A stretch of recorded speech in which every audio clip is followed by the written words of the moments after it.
लेकिन अभिनव, तुम उनके बारे में कैसे जानते हो? इसके बाद अभिनव ने रविकांत को कुछ ऐसा बताया कि उसे सुनने के बाद उसके होश उड़ गए। उन्होंने अपनी सिगरेट वापस रखी और अभिनव को अपने साथ कॉन्फ्रेंस रूम में ले गए। अबे ओ गरीब, तू गया नहीं अभी यहाँ से? Behave yourself. अनन्या, हमें अभिनव को एक मौका देना चाहिए। He has an excellent plan. वो भी सड़क छाप के पास। बरखुरदार, जितनी तुम्हारी उम्र नहीं है उससे ज्यादा मुझे इस कंपनी को चलाने का एक्सपीरियंस है। हमें अभिनव को सुनना चाहिए। He has a point. ऐसे कैसे बोल सकते हैं आप? कहना क्या चाह रहे हैं आप? इन सब नोक-झोंक के बीच अनन्या एक गहरी सोच में थी।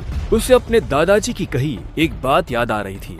अनन्या बेटे, अभिनव तुम्हारे लिए एक बहुत ही अच्छा जीवन साथी है और हमेशा याद रखना, जब भी तुम पर या सिंग इंडस्ट्री पर कोई भी मुसीबत आएगी ना, तो अभिनव ही तुम्हें उससे बाहर निकालेगा।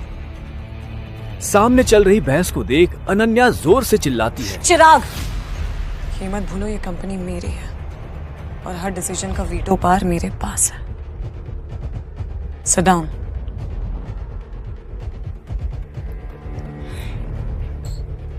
अभिनव, बैठो और जल्दी खाओ।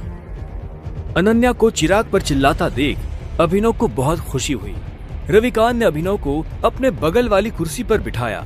बैठते ही सामने रखे पानी के गिलास को अभिनव ने एक सांस में गटक लिया।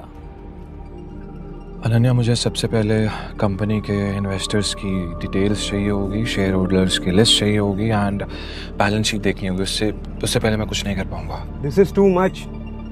हम ऐसे किसी के साथ भी अपने कंपनी की डिटेल्स नहीं दे सकते हैं। मौतिक, लैपटॉप पास करो। अनन्या, तुम अभी भी इस गधे की बात सुन रहे हो? लैपटॉप पास करो। Chirag, why don't you mind your language? हाँ, क्यों भूल जाते हो कि अभिनव मेरा पति है? 2 साल में पहली बार अभिनव ने अनन्या को उसके लिए लड़ते हुए देखा था।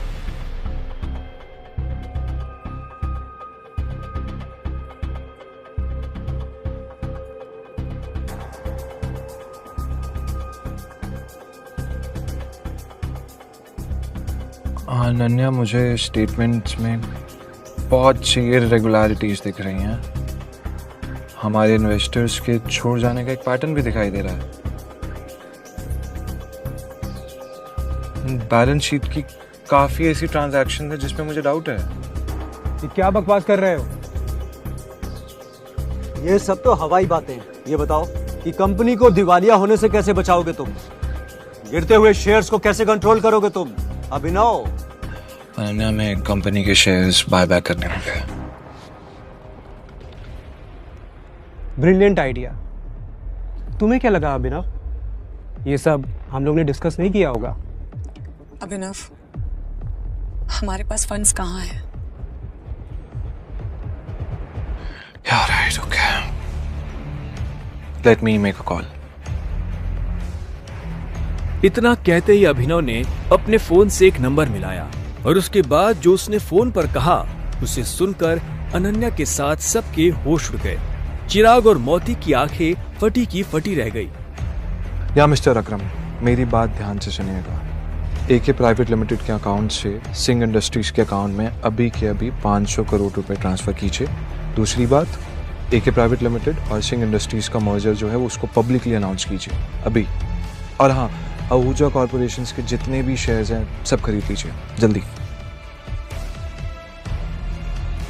रविकांत अभिनव की बातें सुनकर मुस्कुरा रहे थे, लेकिन अनन्या अभिनव की इतनी बड़ी बड़ी बातें सुनकर हैरान थी। उसे यकीन ही नहीं हो रहा था कि उसका घर जमाई पति इतनी बड़ी कंपनी के मालिक से बात कर उसकी सिंह इंडस्ट्रीज का मर्जर करवा रहा था। अभिनव,